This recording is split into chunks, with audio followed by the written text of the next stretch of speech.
दर्शकों का स्वागत है। दर्शकों, रसोई गैस का दाम प्रतिदिन लगभग बढ़ता ही चला जा रहा है, जो गरीब आदमी की पॉकेट की भरपाई से भी आगे की तरफ जा रहा है। इस विषय में समाजवादी पार्टी के अखिलेश यादव जी भी विरोध प्रकट कर चुके हैं, मायावती भी विरोध प्रकट कर चुकी हैं, एनसीपी पार्टी के भी अध्यक्ष विरोध प्रकट कर चुके हैं और वो जो कम्युनिस्ट पार्टियां हैं वो भी विरोध कर चुकी हैं।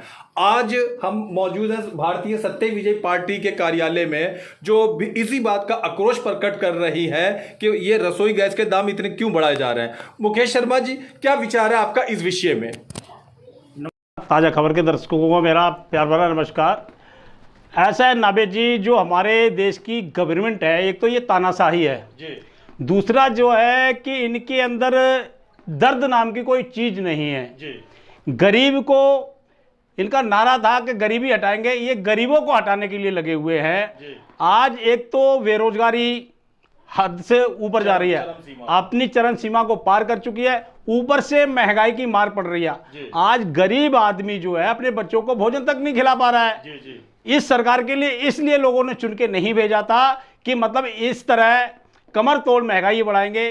किसी भी चीज को आप देख लीजिए, चाहे तो आप गैस सिलेंडर को देख लीजिए, आटे को देख लीजिए, तेल को देख लीजिए, इन्होंने हर चीज की हदें पार कर दी हैं। इसका एक रीजन और है नाबे जी, मैं आपको बता देना चाहता हूं कि जो भारत में सरकार है वो स्वतंत्र सरकार नहीं है, ये एक गुलाम सरकार है पूंजीपतियों की। तो ये सरकार जो है पूंजीपति चला रहे हैं और इनके मालिक जो इनको आदेश देते हैं ये उस चीज को लागू करते हैं, ये सिर्फ लागू करने वाले हैं। तो सारी सत्ता जो है पूंजीपतियों के हाथ में जा चुकी है। भारत में गुलामों की सरकार है, जैसे पूंजीपति आदेश करते हैं वो जो सत्ता में बैठे हुए गुलाम उसको लागू कर देते हैं। लेकिन वो ये नहीं सोचते कि जनता पे इस चीज का क्या असर पड़ रहा है, उनके घर में रोटी बन रही है या नहीं बन रही है। भारत की कि अगर एक दिन मजदूर काम पे नहीं जाए तो दूसरे दिन उनके घर में रोटी नहीं बनेगी। इतनी परिस्थिति खराब हो चुकी है भारत में और कोई सुनने वाला नहीं है। जो आवाज उठाता है वो आतंकवादी घोषित कर दिया जाता है।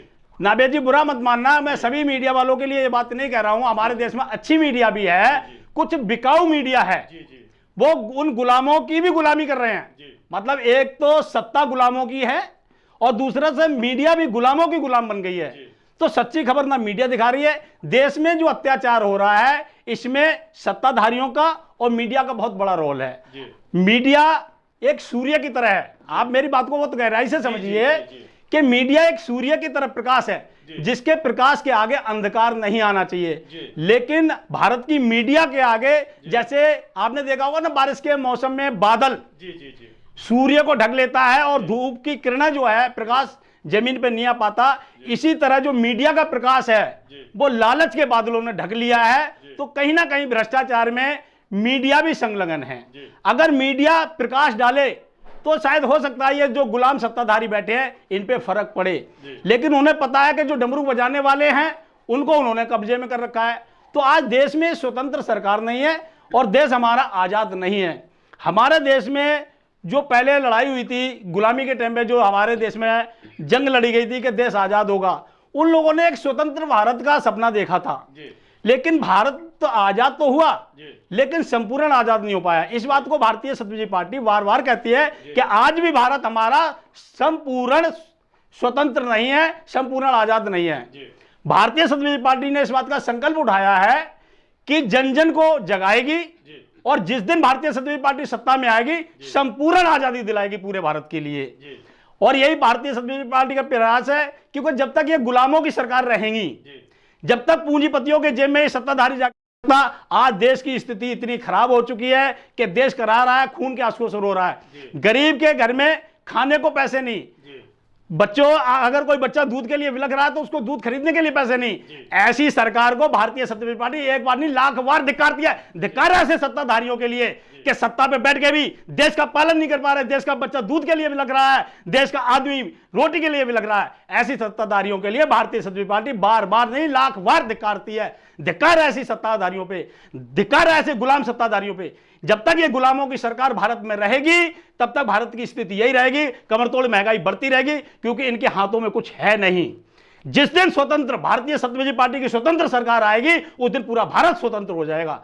ये हम आपसे वादा करते हैं और ये हमारा इरादा भी है। अच्छा, तो आज जो भयंकर तरीके से रसोई गैस और रसोई तेल और पेट्रोल का दाम ऊंचा है, आपका ये कहना है अगर आपकी पार्टी सत्ता में आ जाती है तो ये सारी असुविधाएं और जो संकट है ये सब खत्म हो जाएंगे? बिल्कुल खत्म हो जाएंगे। इसका कारण बताता हूं मैं आपको, क्यों कारण? क्योंकि भारतीय समाजवादी पार्टी का एक नारा है, कंडीशनल नहीं तो फंड लेगी ये किसी से, न कंडीशनल व्यक्ति को लेगी। स्वतंत्र जब सरकार बनाएगी तो किसी और के हिसाब से थोड़ी चलेगी। सरकार देश के लिए बनेगी, देश के लिए ही काम करेगी। तो फिर महंगाई क्यों बढ़ेगी? आज महंगाई बढ़ने का कारण यह है जो पूंजीपतियों का जो इनको फंड देते हैं, जो पूंजीपति इनको फंड देते हैं, वो पहले इनसे कंडीशन रख लेते हैं, भाई जिस दिन सत्ता में आओगे उस दिन आपको यह काम करना पड़ेगा।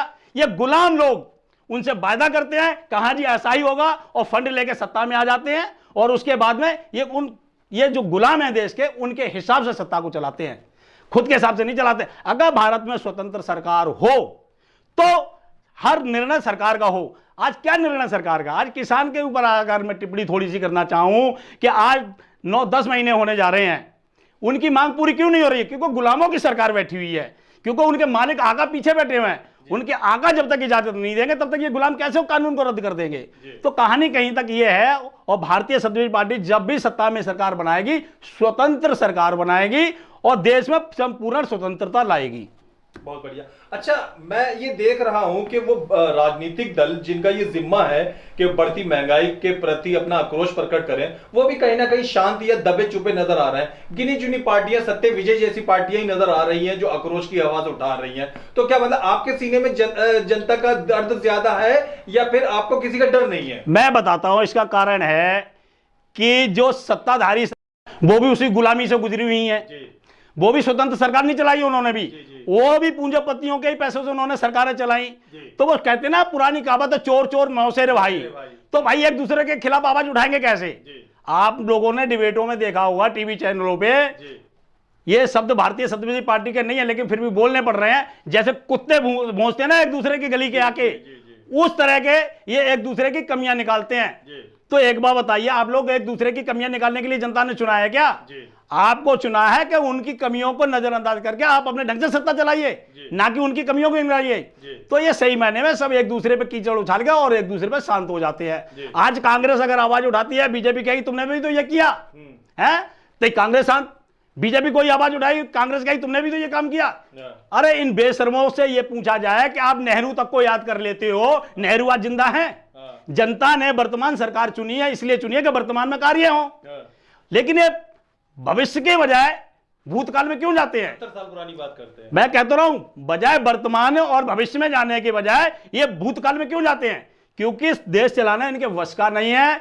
ये छल से आके सत्ता में बैठते हैं, उसका परिणाम ये है फिर इनके आका जिस हिसाब से कहते हैं ये लोग देश चलाते हैं। ये गुलामों की सरकार है, देश को चला रही हैं। जिस दिन स्वतंत्र सरकार आएगी, भारतीय समाजवादी पार्टी की सरकार जिस दिन सत्ता में आएगी, उस दिन स्वतंत्र सरकार होगी, स्वतंत्र राज चलेगा, पूरा भारत स्वतंत्र होगा, पूरा देश आजाद होगा और हर किसी का सम्मान होगा, हर कोई इज्जत से जिएगा। अच्छा, अलग अलग जगह पूरे देश के अलग अलग शहरों में, गांव में, छोटे शहरों में, कस्बों में लोग बाग इस बढ़ती महंगाई से दुखी हैं। तो क्या सत्य विजय पार्टी के साथ अगर ऐसे लोग अपना आक्रोश प्रकट करने के लिए जुड़ते हैं तो आप कहीं ना कहीं कोई धरना प्रदर्शन करने का इरादा रखते हैं? नहीं, भारतीय समाजवादी पार्टी अभी मैं आपको नवेद जी बता दूं कि कुछ तो कोरोना को लेके शांत बैठी है कि कोई कार्यकर्ता डिफेक्ट ना हो जाए, क्योंकि भारतीय समाजवादी पार्टी के लिए भारत का हर एक नागरिक अपने प्राणों के समान प्रिय है।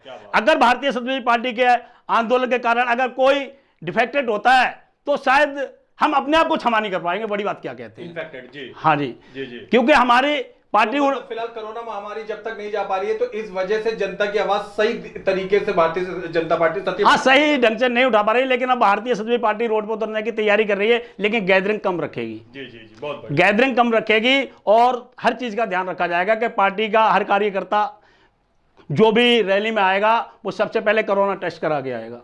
अच्छा, अंतिम प्रश्न की तरफ आता हूं, आपके अपने विचार से, हालांकि आप राष्ट्रीय अध्यक्ष हैं और केंद्रीय स्तर की राजनीति करते हैं, पर आम आदमी से आपका भी जो भारतीय समाजवादी पार्टी आएगी, घर घर में रोजगार पहुंचाएगी। अगर घर घर में रोजगार हो जाए तो एक बार को पब्लिक जनता महंगाई को झेले, लेकिन जब रोजगार ही नहीं है, ऊपर से महंगाई, मतलब इस टाइम जनता पे, भारत की जनता पे डबल मार पड़ रही है। तो महंगाई से भी त्रस्त है और बेरोजगारी से भी त्रस्त है। लेकिन ये जो गुलाम सत्ताधारी बैठे हैं, इनको इस बात की फिक्र नहीं है। डबल बोझ हो गया, डबल बोझ है, मैं बता तो रहा हूं आपको, डबल बोझ है जनता के ऊपर। एक तो बेरोजगारी का, उनको पता है कि सुबह काम नहीं मिला, शाम को बच्चों को रोटी नहीं मिलेगी।